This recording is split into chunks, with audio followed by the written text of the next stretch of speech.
ఈ దిన వాక్యాన్ని ధ్యానం చేసుకుందాం. వాక్య ధ్యానంలోకి మిమ్మల్ని అందరినీ కూడా ప్రేమపూర్వకంగా నేను ఆహ్వానిస్తున్నాను. యోహాను సువార్త 6వ అధ్యాయము, యోహాను సువార్త 6వ అధ్యాయము 10వ వచనాన్ని చదువుకుందాం. యోహాను సువార్త 6వ అధ్యాయం 10వ వచనాన్ని. యేసు జనులను కూర్చుండబెట్టుడని చెప్పెను. చాలు. యేసు జనులను కూర్చుండబెట్టుడని చెప్పాను. ప్రభు అయిన యేసు క్రీస్తు శిష్యులతో చెప్తున్న మాట ఏంటంటే, శిష్యులతో అంటున్నారు, మీరు జనులను కూర్చుండబెట్టండి. ఎందుకు కూర్చోబెట్టాలి?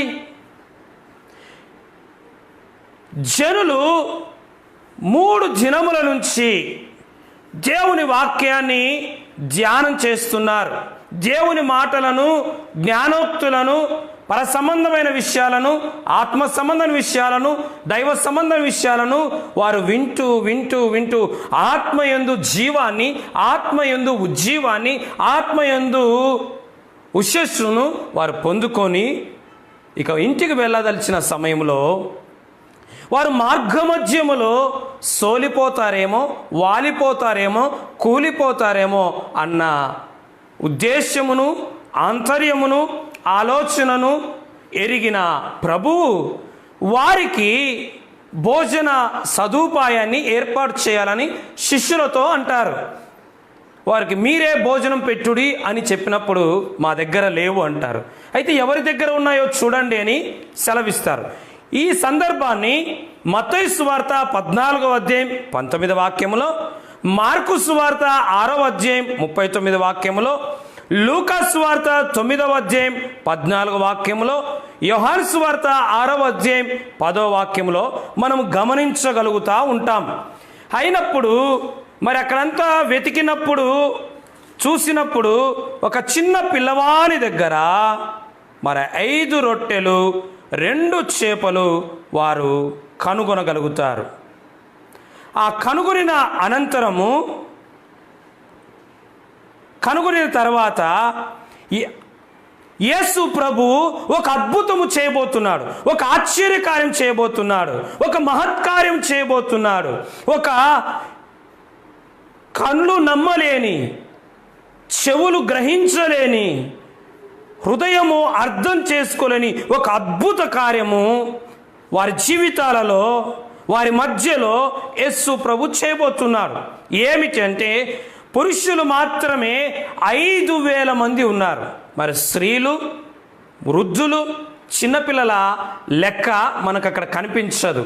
మరి ఒక మోస్తరుగా మనం లెక్క వేసినా ఒక 25,000 మంది ఆ సభలో, ఆ సమావేశంలో, ఆ సమూహంలో ఉండొచ్చు. మరి అంతమందికి 5 రొట్టెలు 2 చేపలు ఏమాత్రమును సరిపోవు, సరిపడవు, సరితూగవు కూడా. ఒక బాగా తినగలిగిన వారైతే ఒకరికి కూడా సరిపోదు. మరి అలాంటిది 5 రొట్టెలు 2 చేపలు చిన్న బాలుడు తినడానికి తెచ్చుకోగలిగినప్పుడు, చిన్న బాలుని ఆకలి తీర్చగలిగిన 5 రొట్టెలు 2 చేపలు దాదాపుగా 25,000 మంది కడుపు నిండాలి, వారి ఆకలి తీరాలి, వారి అవసరత తీరాలి, వారి అక్కర తీరాలంటే ఒక అద్భుతం, ఒక ఆశ్చర్యకార్యం, ఒక మహత్కార్యము యేసు ప్రభు అక్కడ చేయబోతున్నాడు. మరి అక్కడున్న జనులు వారి ఆకలి తీర్చబడాలంటే, వారి అక్కర తీర్చబడాలంటే, వారి అవసరత తీర్చబడాలంటే ఒక అద్భుతము, ఒక ఆశ్చర్యకార్యము, ఒక మహత్కార్యం జరగాలంటే ఏం చేయాలంట? కూర్చోవడం నేర్చుకోవాలి. ప్రియా దైవజనులారా, సహోదరి సహోదరులారా, మన జీవితాలలో, మన కుటుంబాలలో, మన సంఘాలలో దేవుడు ఒక అద్భుతమైన, ఆశ్చర్యకరమైన, అనంతమైన శక్తితో తన కార్యాలు మన జీవితంలో తీర్చి మన ఆత్మ సంబంధమైన ఆకలిని, ఆత్మ సంబంధమైన అవసరాలను, ఆత్మ సంబంధమైన అక్కర్లను ఆయన మన జీవితాల్లో, కుటుంబాలలో, సంఘాలలో జరిగించాలి, తీర్చాలంటే కూర్చోవడం నేర్చుకోవాలి. ఈ ఉరుకుల పరుగుల జీవితంలో, ఈ ఫాస్ట్ జనరేషన్లో అన్నీ ఫాస్టే. డ్యూటీకి ఫాస్టే, fast food, fast generation, fast process. ఫోన్లు కూడా ఫాస్ట్ ప్రాసెసింగ్ ఉండాలి. అన్నీ ఫాస్ట్గా ఉంటున్న ఈ దినాలలో కూర్చోవడం ఎవరికి ఇష్టం ఉండదు పెద్దగా. నిలబడలేక కూర్చునే వాళ్ళు ఉన్నారు. నేను దాని గురించి చెప్పలేదు. నిలబడలేక బస్సులో కూర్చోవడానికి సీట్ అడిగే వాళ్ళు ఉన్నారు. నిలబడలేక గోడను ఆనుకునే వాళ్ళు కొద్దిమంది ఉన్నారు. నిలబడలేక సర్దుకొని కూర్చుంటాము అనేవాళ్ళు ఉన్నారు. అయితే ఇక్కడ ఒక క్రైస్తవుడు, ఒక క్రైస్తవ కుటుంబంలో, ఒక క్రైస్తవ సంఘాలలో, అంత మాత్రం కాదు, క్రైస్తవేతరులైన వారి జీవితాలలో, కుటుంబాలలో కూడా దేవుడు వారికి ఉన్న ఆత్మ సంబంధమైన అవసరాలను, ఆత్మ సంబంధమైన అక్కరలను, ఆత్మ సంబంధమైన కార్యాలను దేవుడు జరిగించాలంటే కూర్చోవడం నేర్చుకోవాలి.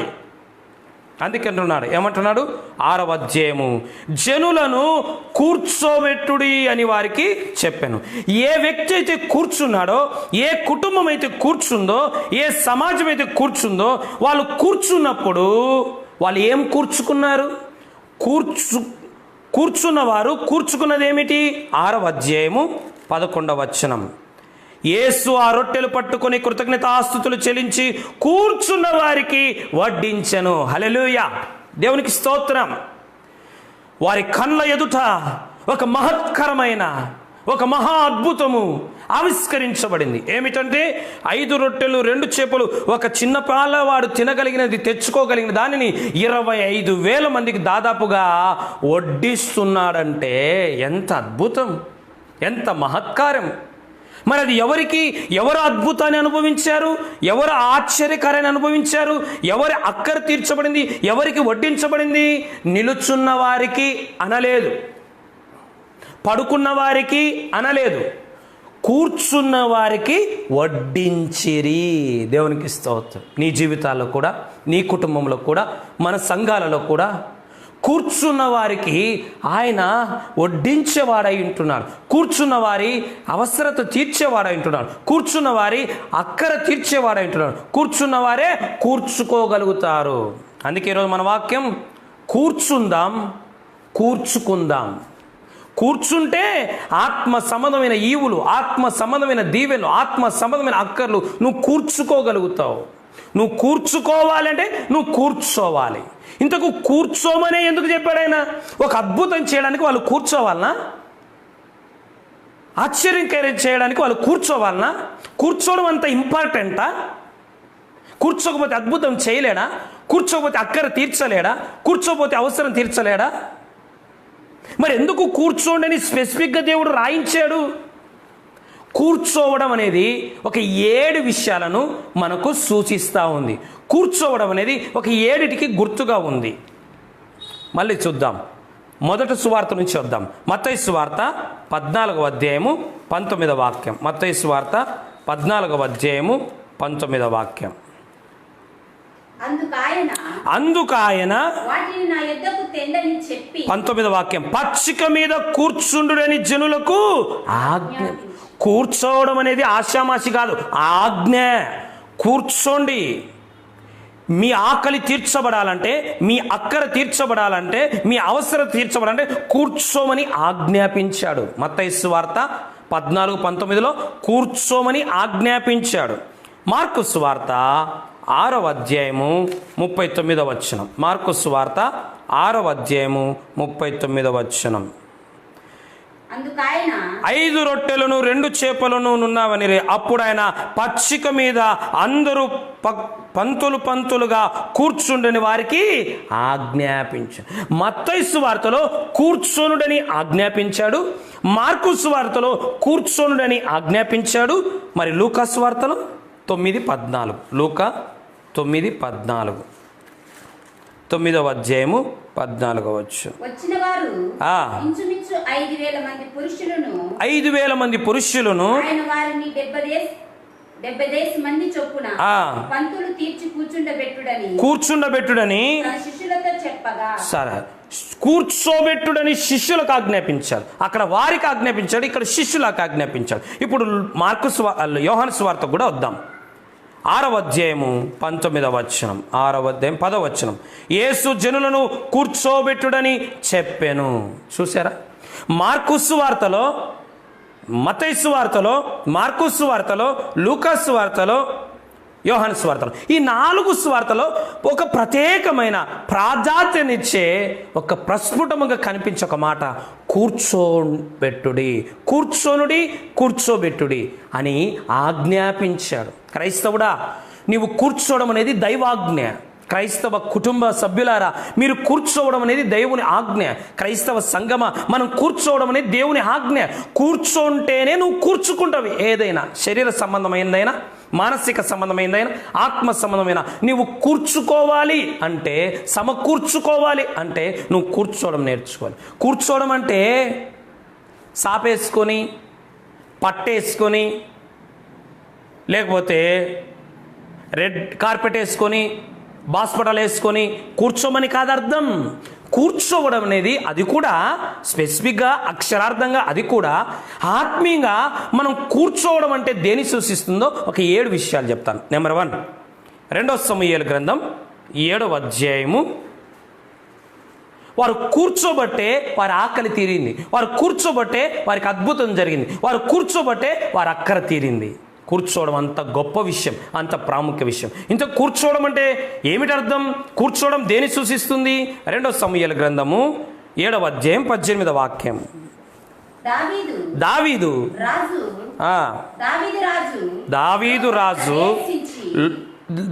రాజు తన ఇంటి లోపల ప్రవేశించి యెహోవా సన్నిధి కూర్చొని, కూర్చోవడము అంటే దేని సూచిస్తుందంటే ప్రార్థనా జీవితాన్ని సూచిస్తుంది.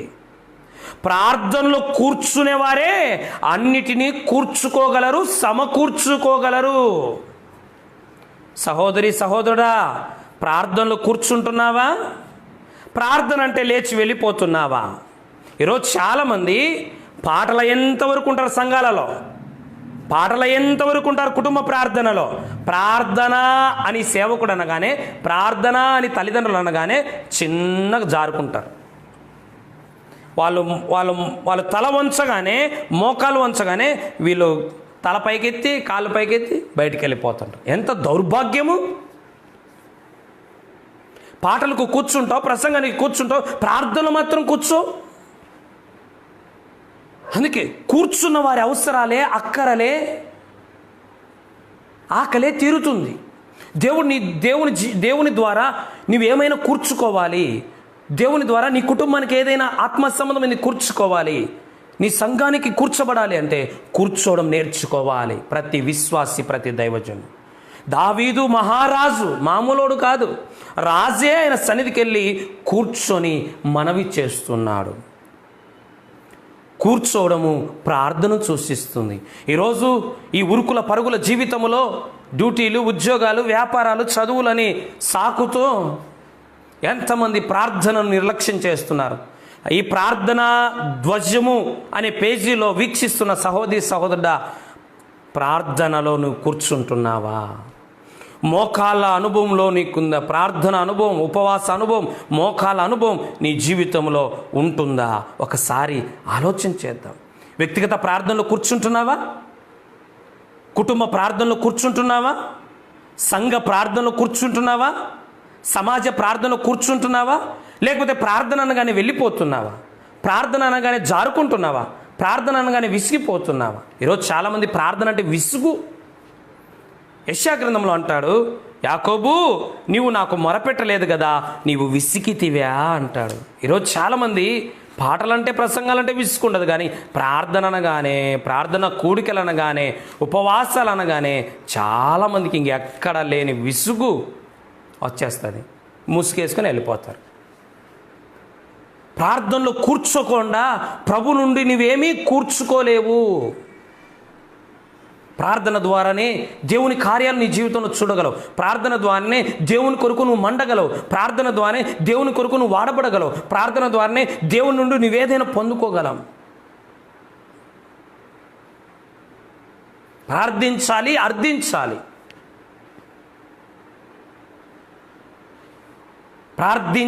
అర్థించేవాడిని దేవుడు సమర్థించేవాడై ఉంటున్నాడు.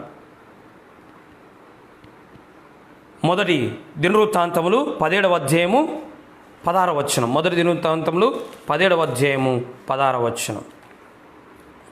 రాజైన దావీదు వచ్చి యెహోవా సన్నిధిని కూర్చుండి. చూసారా, రాజులు కూర్చుంటున్నారు, అధికారులు కూర్చుంటున్నారు, నాయకులు కూర్చుంటున్నారు ప్రార్థనలో. కానీ విశ్వాసులు చాలా మంది ప్రార్థన అనుభవం లేదండి. ప్రార్థన కూడికలు కూర్చోరు.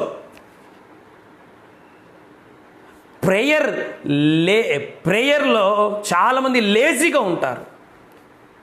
అందుకే సహోదరులు, దైవజనులు ప్రార్థన ధ్వజం అనే పేరుతో ఈ పేజీ నడిపిస్తున్నారు.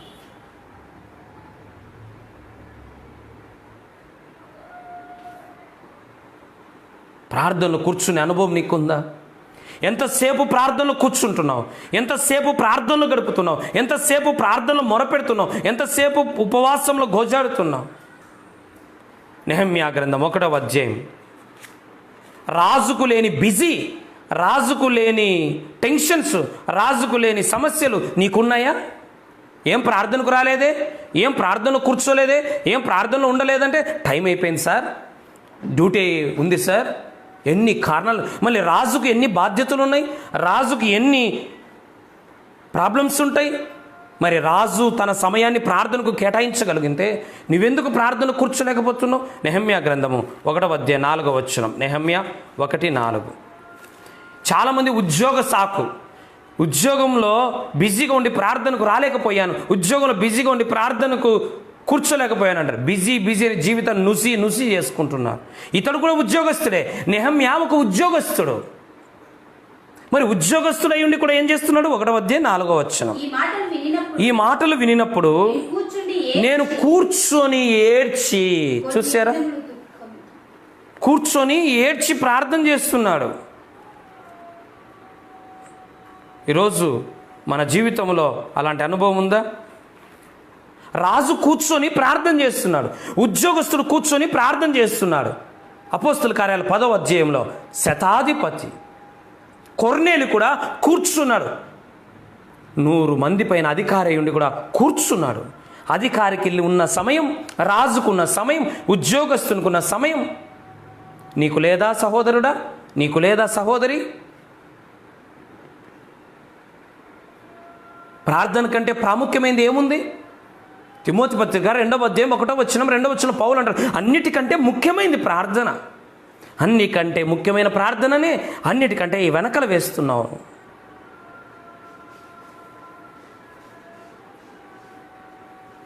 కూర్చోవడం నేర్చుకోవాలి. అందుకే యేసు ప్రభు అద్భుతానికి ముందు కూర్చోవడం వాళ్ళకు నేర్పించాడు. అద్భుతానికి ముందు వాళ్ళకు కూర్చోవడమే ప్రాధాన్యత ఇచ్చాడు. కూర్చుందాం మనం కూడా. కూర్చోవడం మొదటిగా ప్రార్థనా జీవితాన్ని సూచిస్తుంది. ఆదికాండం మొదలుకొని ప్రకటన వరకు ప్రతి దైవజనుడు దేవుని సన్నిధిలో కూర్చునే అనుభవం కలిగి ఉన్నారు. మన పితరులు కూర్చునే అనుభవం కలిగి ఉన్నారు. మన దైవజనులు కూర్చునే అనుభవం కలిగి ఉన్నాం. ఈరోజు మనం ఆ అనుభవంలోకి వస్తున్నామా? ఇప్పుడు దేవునికి కావాల్సింది ప్రార్థించే వ్యక్తులు, ప్రార్థించే కుటుంబాలు, ప్రార్థించే సంఘాలు కావాలి. ఏ సంఘంలో చూసినా, ఏ కుటుంబంలో చూసినా సింగర్స్ ఎక్కువైపోయినారు, ప్రీచర్స్ ఎక్కువైపోయినారు, కానీ ప్రేయర్ వారియర్స్ తక్కువైపోయినారు. విజ్ఞాపనకర్తలారా మీరు విశ్రమించకుడి. పడిపోయిన దేవాలయం కొరకు నెహెమ్యా ఏడ్చాడు. హతమైపోయిన ఆత్మల కొరకు 9వ అధ్యాయం 1వ వచనం ఇర్మియా ఏడ్చాడు. నశించిపోయిన ఆత్మల కొరకు ఇర్మియా ఏడుస్తే, పడిపోయిన దేవాలయం కొరకు నెహెమ్యా ఏడుస్తే, సంఘాల కొరకు ఎఫ్రా ఏడుస్తే, పోరాడితే, ఈరోజు నువ్వేం చేస్తున్నావు? పడిపోయిన సంఘాల కొరకు, పతనమైపోతున్న ఆత్మల కొరకు, సంఘముల క్షేమం కొరకు, అధికారుల క్షేమం కొరకు, దేశ క్షేమం కొరకు ప్రార్థించడం నీ బాధ్యత కాదా? మొరపెట్టడం నీ బాధ్యత కాదా? కూర్చో. ఈరోజు నుంచైనా అన్నీ కూర్చుకుంటావు. రెండో విషయం, కూర్చోవడం దేని సూచిస్తుందంటే లూకాసు వార్త 10వ అధ్యాయం 39వ వచనం. లూకాసు వార్త 10వ అధ్యాయము 39వ వచనం. ఆమెకు మరియా అనే సహోదరి ఉండెను. ఈమె యేసు పాదము యొద్ద కూర్చొని, చాలు కూర్చో, కూర్చుకో. మన జీవితంలో కూర్చోవడం నేర్చుకోవాలి. కూర్చోవడము అనగా మొదటిగా ప్రార్థనను సూచిస్తుంది, రెండవదిగా వినుటను సూచిస్తుంది. చాలామంది లోడ లోడ లోడ లోడ లోడ మాట్లాడేస్తారు, గన గన గన మాట్లాడేస్తారు. నోటికి ఎంత పని చెప్తారో చెవులకు మాత్రం పనే చెప్పారు. ఎదుటోని కూడా మాట్లాడేస్తారు. అందుకే దేవుని వాక్యం సెలవిస్తుంది. యాకోబు పత్రిక 1వ అధ్యాయము వినుటకు తొందరపడు, మాట్లాడడానికి నిదానించు. మనది రివర్స్. వినుటకేమో తొందరపడాల, మాట్లాడడానికి నిదానించాలి. మనం మాట్లాడడానికి ఆవేశపడతాం, వినడానికి ఆలస్యం చేస్తాం. అందుకే చాలా జీవితాలు నోటి వల్లనే కొంపలు కూలుతున్నాయి, నోటి వల్లనే సంఘాలు కూలిపోతున్నాయి, నోటి వల్లనే జీవితాలు కూలిపోతున్నాయి. యెషయా గ్రంథంలో ఎంత అద్భుతమైన, శిష్యునికి తగిన వినగలిగిన చెవిని నాకు దయచేయమంటాడు. ఎంత అద్భుతం! వినేవాడు జ్ఞానవంతుడు, వినేవాడు నేర్చుకునేవాడు, వినేవాడు మేధావి. ఎప్పుడు మాట్లాడుతుంటాడు. ఊరు కొనక మాట్లాడేవాడు దెబ్బలు తింటాడంట.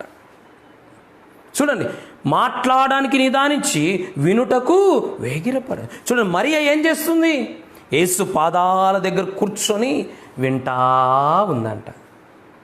దేవుని వాక్యం వస్తున్నప్పుడు ఈ లైవ్ ద్వారా కానీ, దేవుని మందిరంలో కానీ, కుటుంబంలో కానీ దేవుని వాక్యం వస్తున్నప్పుడు చాలామందికి వాక్యం అంటే గౌరవం లేదు, చాలామందికి వాక్యం అంటే విలువ లేదు. వాక్యం చెప్తా ఉంటే గీరుకుంటా, వాక్యం చెప్తా ఉంటే మాట్లాడుకుంటా, వాక్యం చెప్తా ఉంటే అటు ఇటు తిరుగుతుంటారు. అటు ఇటు తిరిగేది ఎవరో తెలుసా? సాతాను. అందుకే యోబు గ్రంథంలో ఎక్కడి నుంచి వచ్చావంటే భూమి మీద అటు ఇటు తిరుగుతూ ఉన్నాడట. ఈ సాతాను తిరిగే పనే, నిలబడడు, ఎవరిని మింగుదా అని తిరుగుతూ ఉంటాడు. విశ్వాస పని కూర్చోవడం.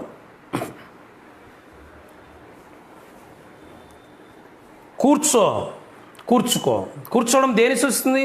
రెండవదిగా కూర్చోవడం ప్రార్థనకు గుర్తు. మొదటిగా ప్రార్థనకు గుర్తు, రెండవదిగా వినడానికి గుర్తు.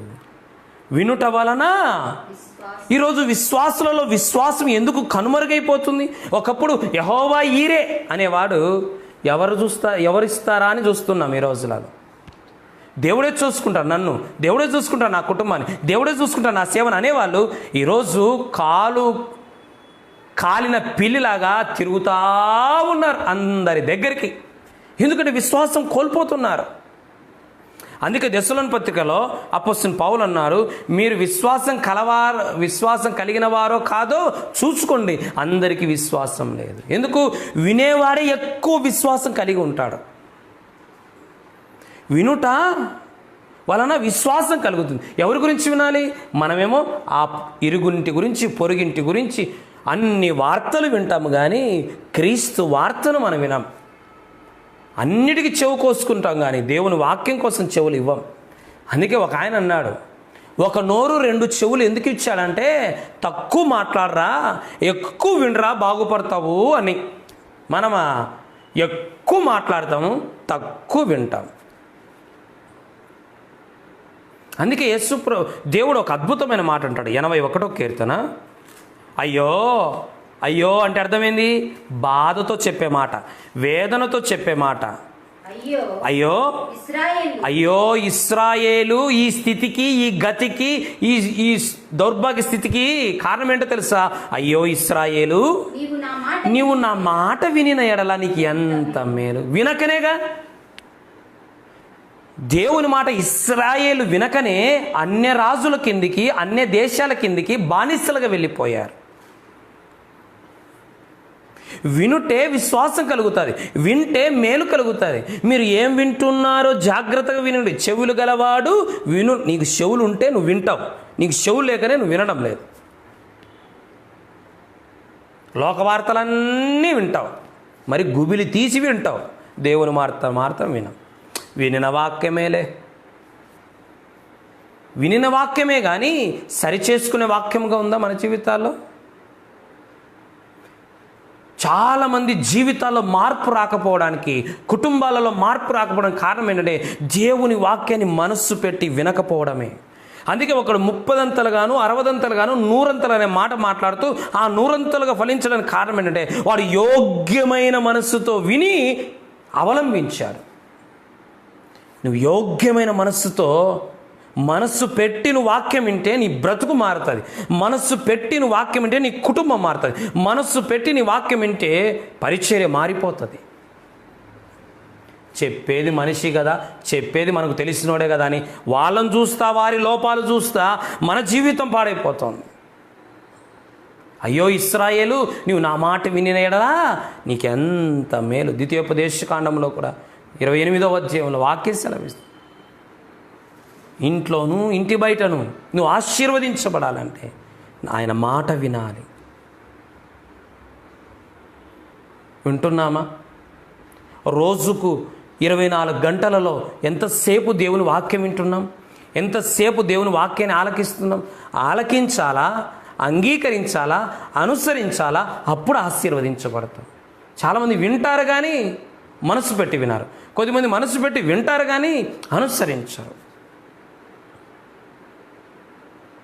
దేవుని మాటలు వినకనే అనేక మంది కుటుంబాలు, సంఘాలు పాడైపోతున్నాయి. దేవుని మాట వింటే మనం బాగుపడిపోతాం. అందుకే మరియా యేసు పాదాల దగ్గర కూర్చొని వింటూ ఉందంట.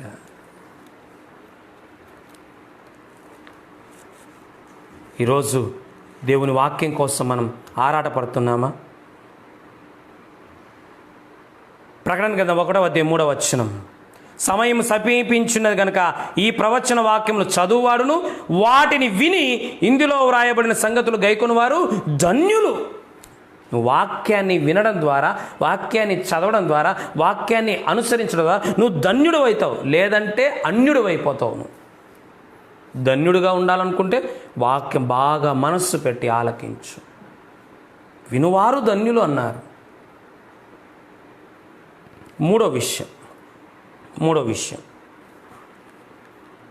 మూడోదిగా మార్కు సువార్త 5వ అధ్యాయం 15వ వచనం. మార్కు సువార్త 5వ అధ్యాయం 15వ వచనం. వారిని కూర్చోబెట్టుడని యేసు ప్రభు ఎందుకన్నా అంటే, కూర్చోడానికి ఎందుకు అంత ప్రాముఖ్యత ఇచ్చాడు యేసు ప్రభు అంటే, జనులు ఒక అద్భుతం జరిగింది యేసు ప్రభు ద్వారా. అక్కడ ఒక గెరాసేనుల వానికి, దయ్యం పట్టిన వానికి, బట్టలు చింపుకొని తిరిగే వారికి, అందరినీ గాయపరిచేవాడిని, అందరికీ నష్టాన్ని చేకూర్చేవాడిని, వాడు మారిపోతే వాడిని చూడడానికి జనులు వచ్చినప్పుడు యేసు యొద్దకు వచ్చి సేన అనే 2000 దయ్యములు పట్టినవాడు బట్టలు ధరించుకొని స్వస్థచిత్తుడై కూర్చొని ఉన్నాడంట. మూడవదిగా కూర్చోవడం అనేది దేని సూచిస్తుందంటే మార్పును సూచిస్తుంది.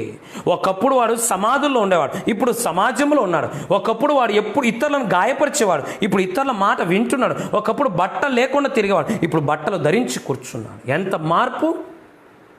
మార్పు అనేది పాటల్లోనే కాదు, మార్పు అనేది ప్రసంగాల్లోనే కాదు, మార్పు అనేది ప్రవర్తనలో కనపడాలా. నీ మార్పు నీలో కనపరావాలా. ఈరోజు చాలామంది అన్యజనులు మారకపోవడానికి కారణము క్రీస్తులో ఉన్న లోపం బట్టి కాదు. లోపం లేదు కదా, క్రైస్తవంలో ఉన్న లోపాన్ని బట్టే. అన్యజనులు మనల్ని ఎప్పుడు తప్పు పట్టాలని చూస్తున్న దినాలలో మన జీవితం ఎలా ఉండాలో తెలుసా? పేతురు రాసిన మొదటి పత్రిక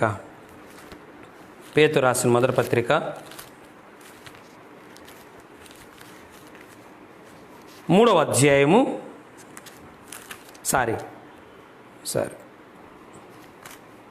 మొదటి పత్రిక 2వ అధ్యాయము 12వ వచనాన్ని చదువుదాం. అన్యజనులు మిమ్మల్ని ఏ విషయంలో అయ్యా వీళ్ళు చర్చికి పోతారు, సంఖలో బైబిల్ పెట్టుకొని పోతారు, ఆదివారం చర్చికి పోతారు, మిగతా రోజులంతా కూడా వీళ్ళు, వీరి కుటుంబాలు, వీరి బిడ్డలు, వీరి జీవితాలు ఎంత ఘోరంగా ఉంటాయని అన్యులు మిమ్మల్ని ఏ విషయాలు దూషించుదురో ఆ విషయంలో వారు ఏ విషయాలను బట్టి అన్యులు మనల్ని తప్పు పడుతున్నారో, మనల్ని ఎత్తి చూపిస్తున్నారో, మన లోపాలను, ఆ విషయంలో ఎవరైతే తప్పు పడుతున్నారో, ఎవరైతే ఎత్తి చూపిస్తున్నారో, ఎవరైతే వేలు పెట్టి చూపిస్తున్నారో వారు అదే విషయాలలో వాటిని చూచి సత్క్రియలను చూచి మారిపోయిన సత్క్రియలు, మంచి క్రియలను, దుష్క్రియలను చూసి నిందిస్తున్నారు. అయితే ఆ దుష్క్రియల స్థానంలో మంచి క్రియలను చూసి వాటిని బట్టి దర్శన దినమున దేవుని మహిమపరిచే ప్రవర్తన వారి మధ్య మంచి ప్రవర్తన అన్యుల మధ్య. చూసారా, క్రైస్తవుల మధ్య నువ్వు మంచోడు అనిపించుకోవడం గొప్ప సంగతి కాదు. క్రైస్తవ కుటుంబాల మధ్య మంచోడు అనిపించుకోవడం గొప్ప సంగతి కాదు. క్రైస్తవ సమాజంలో నువ్వు మంచి వ్యక్తిగా పేరు పొందడం గొప్ప కాదు. అన్య జనుల మధ్యలో మంచి ప్రవర్తన కలిగిన వాడవై ఉండాలి. నిజమైన క్రైస్తవుడు అంటే అన్యుల వలన సాక్ష్యం పొందగలగాలి. అన్యమైన బంధువుల ద్వారా, మారని బంధువుల ద్వారా, మారని స్నేహితుల ద్వారా, మారని వ్యక్తుల ద్వారా నీకు సాక్ష్యం కలిగి ఉండాలి. చూసారా, జరిగినది చూచుటకు వెళ్ళి వాడు వస్త్రములు ధరించి కూర్చొని ఉంటే చూసి ఆశ్చర్యపోయారు. వీడు ఒక్కప్పుడు ఇలా ఉండేవాడు, ఇప్పుడు ఇంత బాగున్నాడేంటి? సహోదరి, సహోదరుడా, నీ మార్పును నీ ఇంటి వాళ్ళు చూస్తున్నారా? నీ మార్పును నీ కుటుంబ సభ్యులు చూస్తున్నారా? నీ మార్పును నీ స్నేహితులు చూస్తున్నారా? నీ మార్పును నీ కొలీగ్స్ చూస్తున్నారా? ఎందుకు చూడలేకపోతున్నారు? నువ్వు కూర్చునే అనుభవానికి రాలే. ఇంకా మారిన వారి జీవితాలు చూస్తే మనం చెప్పకపోయినా మారతారు ఇతరులు. 40వ కీర్తన. ఈరోజు మన కుటుంబ సభ్యులే మారడం లేదు, మన బంధువులు మారడం లేదు, మన స్నేహితులు మారకపోవడం కారణం మనం సువార్త చెప్పినా వారు వినరు, సువార్త చెప్పినా వాళ్ళు అంగీకరించరు. కానీ వాళ్ళు మన నుండి ఏం చూస్తున్నారంటే, యేసు ప్రభు గురించి నువ్వు చెప్పడం కంటే యేసు ప్రభును నీ జీవితంలో చూపడమే వాళ్ళు ఎదురు చూస్తున్నారు, మన నుంచి ఎక్స్పెక్ట్ చేస్తున్నారు. 40వ కీర్తన 3వ చరణం. తన స్తోత్ర రూపము కొత్త గీతము మన దేవుడు నా నోట ఉంచెను, అనేకులు దాన్ని చూచి దేవుని యందు భయభక్తి. చూసారా, దొంగ ఊపిలోండి నన్ను పైకి లేవనెత్తరా. అనేకులు నా నోట కొత్త కీర్తన చూసి, ఒకప్పుడు సినిమా పాటలు చూసిన వాళ్ళు ఈరోజు క్రీస్తు పాటలు చూస్తున్నారు. ఒకప్పుడు క్లబ్లో నన్ను చూసిన వాళ్ళు ఈరోజు చర్చిలో నన్ను చూస్తున్నారు. ఒకప్పుడు పేకాట దగ్గర చూసిన నన్ను ఈరోజు క్రైస్తవ సభలో నన్ను చూసి అనేకులు భక్తులుగా మారుతున్నారట. నువ్వు సువార్త చెప్పిన మారని వాళ్ళు, క్రీస్తుని గురించి బోధించిన మారని వాళ్ళు, నీ జీవితంలో కలిగిన మార్పును చూసి అనేకులు మారుతారు. ఈరోజు మన కుటుంబ సభ్యులు మారకపోవడానికి కారణం మార్పు లేని మన బ్రతుకే.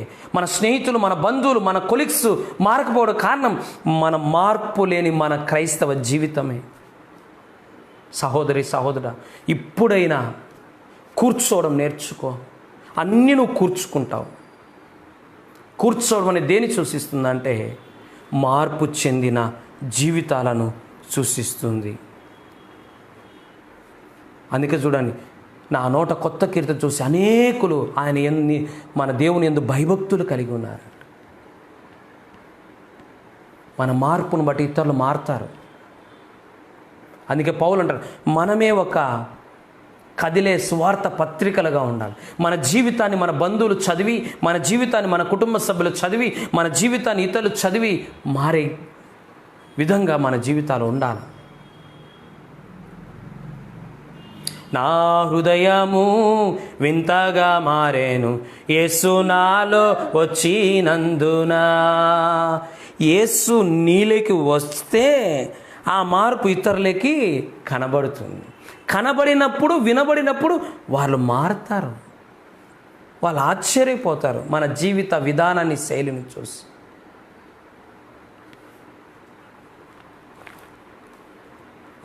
మనం మారినప్పుడు ఒకవేళ నమ్మకపోవచ్చు. ఫస్ట్లో పౌలు కూడా మారినప్పుడు శిష్యులే నమ్మలేదు, తర్వాత వాళ్ళు నమ్మి పౌలును గణపరిచారు. మన మార్పు అనేకుల మార్పుకు నాంది పలకాలి. క్రీస్తు లేని క్రైస్తవ్యాన్ని బట్టి క్రీస్తుకు అనేకులు దూరం కాకూడదు. వాని చూసి అనేకులు వాడు కూర్చున్నట్టు చూశారంట. ఎంత అద్భుతం కదా. అయితే ఆ గ్రామస్తులు ఒప్పుకోక దూరం అయితే మరో గ్రామస్తులు మా ఊరికి రాండి. ఈ వాడు మారితే ఊరోళ్ళు ఒప్పుకోలే. ఎంత ఘోరం. వేరే ఊరోళ్ళు మా ఊరికి రాండి అన్నారు. వాని చూసి మా ఊరికి రాను. అదే గెరాసీన్ల దేశంకి అద్భుతమైన సువార్త వాని ద్వారే ప్రకటించబడింది. మారిన వాని ద్వారే మారారు. ఇంకో మాట చెప్పంటారా? యోహాను సువార్తలో సమరయ స్త్రీ 5 మంది పెనిమిటిలు కలిగిన, పెనిమిటిలు కూడా కాదు, అలాంటి భయంకరమైన పాపిష్టి జీవితంలో ఉన్న ఆ స్త్రీని బట్టి గ్రామమంతా మారిపోయిందంట. ఎంత అద్భుతం! యోహాను సువార్తలో మనకు తెలిసిన వాక్యాలు మనకు తెలియడం గొప్ప కాదు. ఆ వాక్యాల ద్వారా మన జీవితాలు ఎంత ప్రభావితంగా మారుతున్నాయనేదే గొప్ప విషయం. వాక్యం తెలియని క్రైస్తవులు ఎవరున్నారు? ఆ వాక్యాన్ని వర్తింప చేసుకొని ప్రవర్తించేవాడే గొప్పవాడు. 4వ అధ్యాయం 39వ వచనం, నేను చేసినవన్నీ నా దుర్మార్గ పనులన్నీ, నేను చేసిన దుర్మార్గపు దుష్టపు పనులన్నీ నాతో చెప్పినని సాక్ష్యం ఇచ్చిన స్త్రీ యొక్క మాటలను బట్టి ఆ ఊరిలో సమరయులలో అనేకులు ఆయన యందు విశ్వాసం ఉంచారు. నీ పాపిష్టి జీవితాన్ని మార్చిన క్రీస్తును నువ్వు చూపించగలిగితే అనేకులు నీ ఇంట్లో వాళ్ళు, నీ వీధిలో వాళ్ళు మారరా?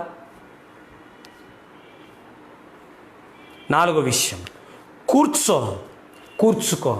కూర్చోవడం అనేది దేని సూచిస్తుంది? ఎందుకు కూర్చోవడానికి యేసుప్రభువు అంత ప్రాధాన్యత ఇచ్చాడు, ప్రాముఖ్యత ఇచ్చాడు, ప్రయారిటీ ఇచ్చాడంటే 4వదిగా లూకా సువార్త 6వ అధ్యాయం 40వ వచనం చదువుదాం. లూకా సువార్త 6:40. శిష్యుడు తన బోధకుల కంటే అధికుడు కాడు. లూకా సువార్త 6వ అధ్యాయము 40వ వచనం. మార్కు చూద్దాం, లూకా తర్వాత చూద్దాము 9వ అధ్యాయము. మార్కు 6:40 చూద్దాం ఫస్ట్. వారు 100 మంది చొప్పున 70 మంది చొప్పున పంక్తులుగా కూర్చోబెట్టిరి. కూర్చోవడం అనేది దేని సూచిస్తుందంటే క్రమాన్ని సూచిస్తుంది.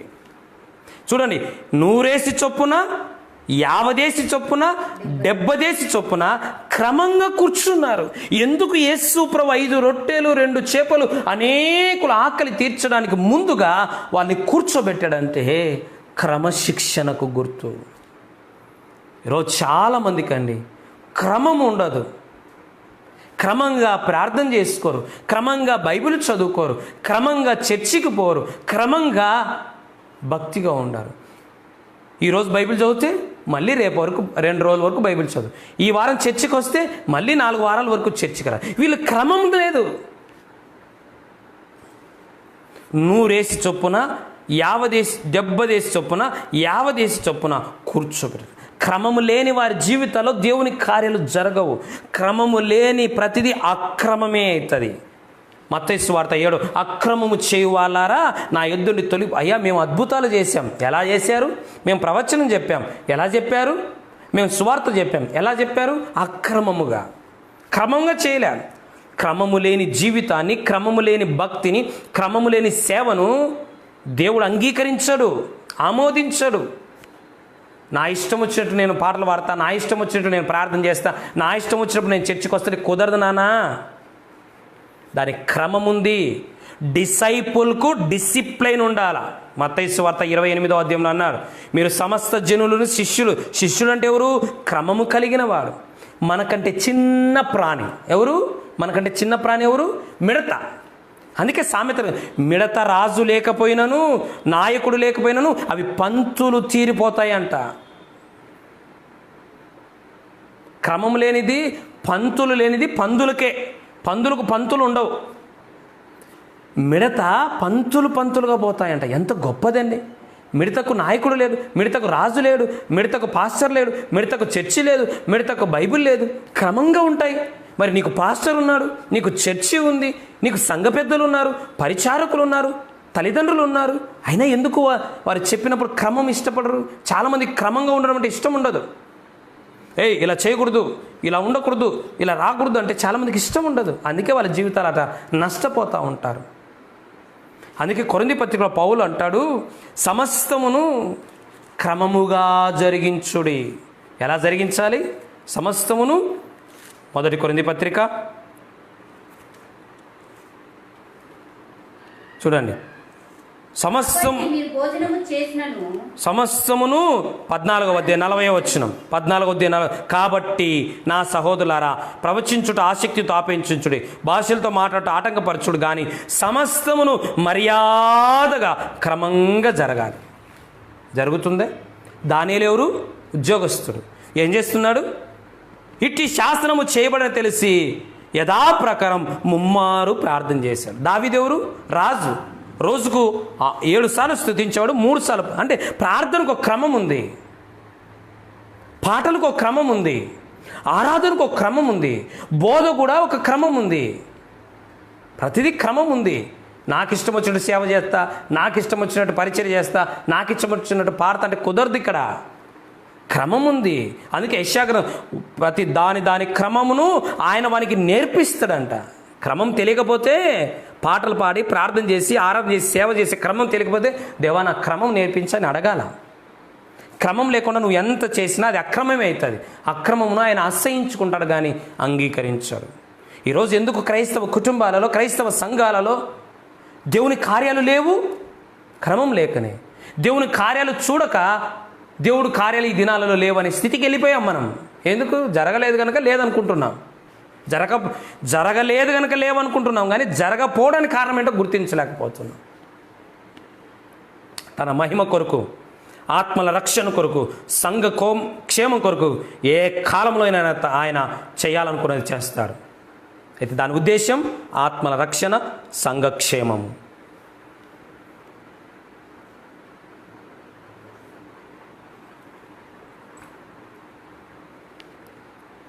అందుకే ఏఆర్ స్టీవెన్సన్ గారు ఒక పాట పాడాడు, క్రమము లేని సేవను ఆయన సహించడు. ఏదైనా క్రమం లేకపోతే ఆయన ఒప్పుకోడు. క్రమం లేకపోతే నీ తల్లిదండ్రులు ఒప్పుకుంటారేమో కానీ, క్రమం లేకపోతే నీ పాస్టర్ ఒప్పుకుంటాడేమో కానీ దేవుడు ఒప్పుకోడు అస్సలు. సమస్తమును క్రమముగా జరిగించుడి. 4వ విషయం కూర్చోవడం అనే. 5వ విషయం కూర్చోవడం అనేది దేని సూచిస్తుందంటే,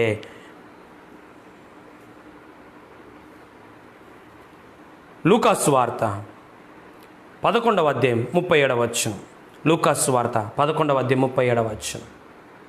ఆయన మాట్లాడుచూ ఉండగా ఒక పరిసయ్యుడు తనతో కూడా భోజనము చేయమని ఆయనను పిలువగా ఆయన లోపలికి వెళ్ళి భోజనం చేయుటకు కూర్చుండెను. కూర్చోవడం దేని సూచిస్తుందంటే సహవాసాన్ని సూచిస్తుంది. అంటే ఆయన భోజనానికి కూర్చున్నాడు అంటే అర్థం అక్షరార్థంగా, లిటరల్గా భోజనానికి ఆయన కూర్చున్నాడు. కానీ నేటి దినాలలో ఆయన మనతో కలిసి కూర్చొని భోజనం చేయడం అనేది దేని సూచిస్తుందంటే, ప్రకటన గ్రంథము 3వ అధ్యాయము 20వ వచనం. ప్రకటన 3:20.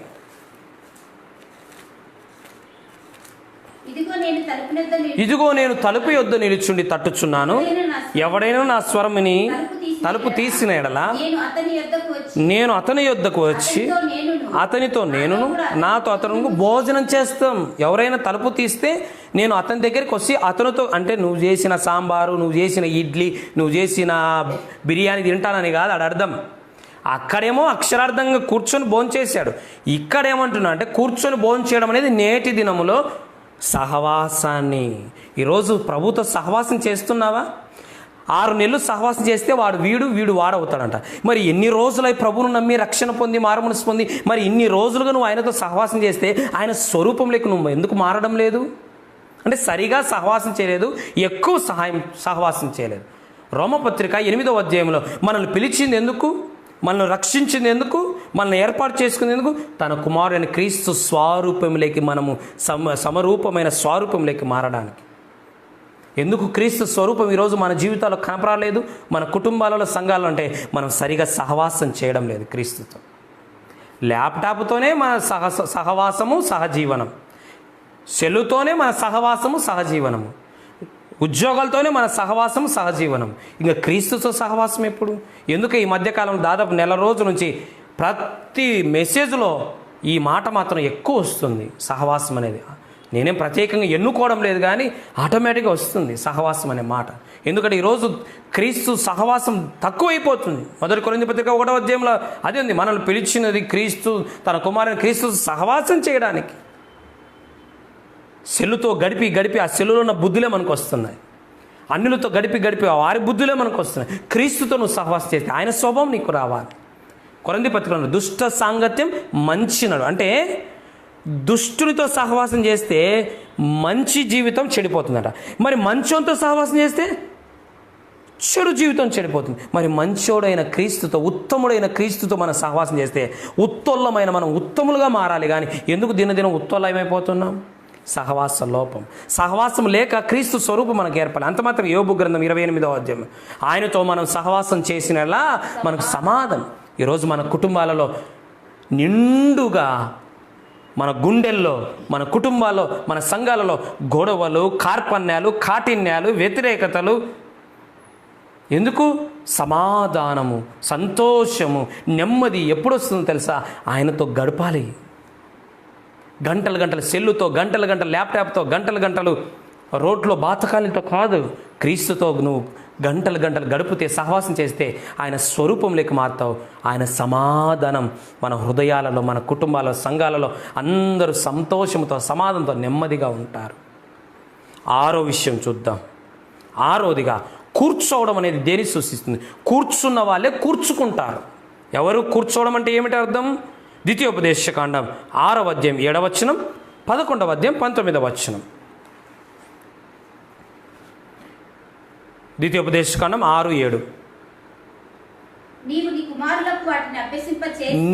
నీవు ఏదైతే నేర్చుకున్నావో,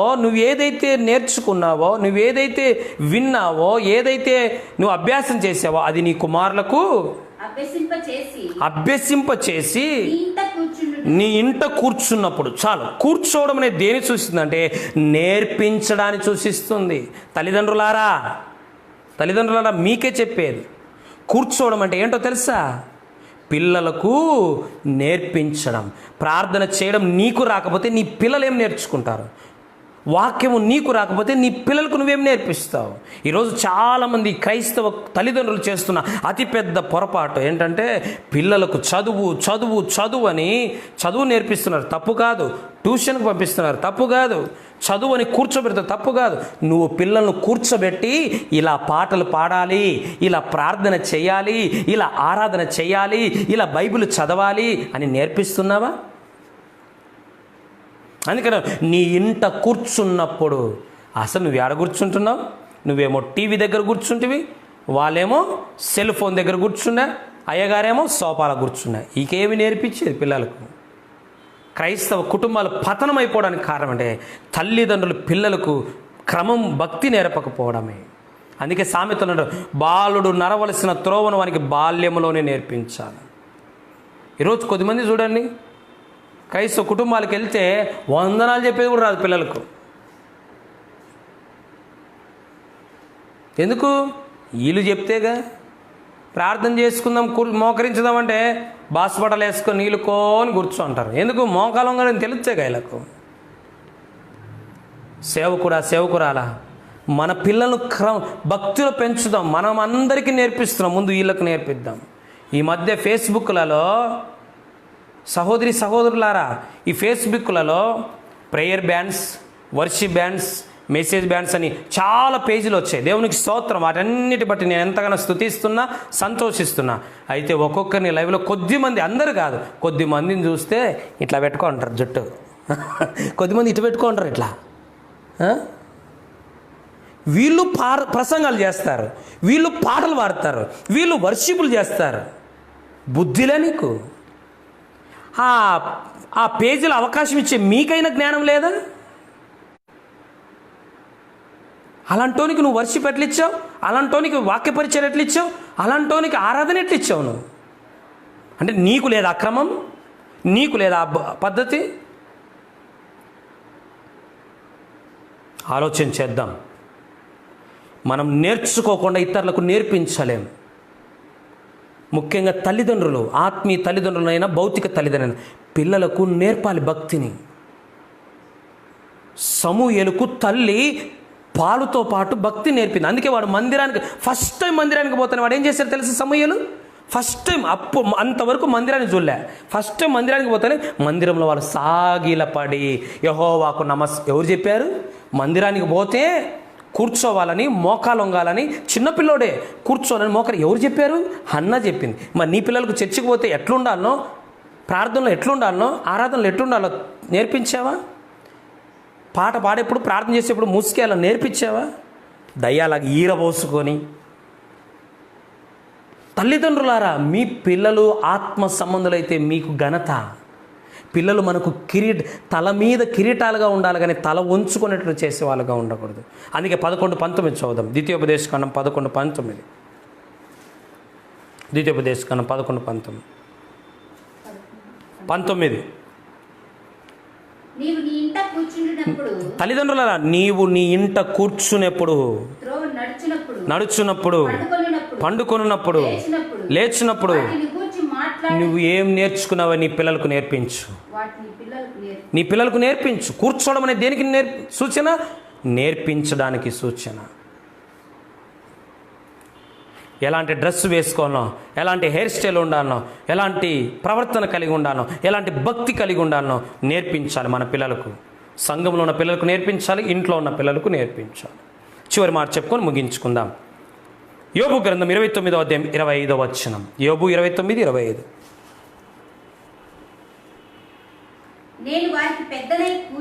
నేను వారికి పెద్దనై కూర్చుండి వారికి మార్గములను ఏర్పరిచి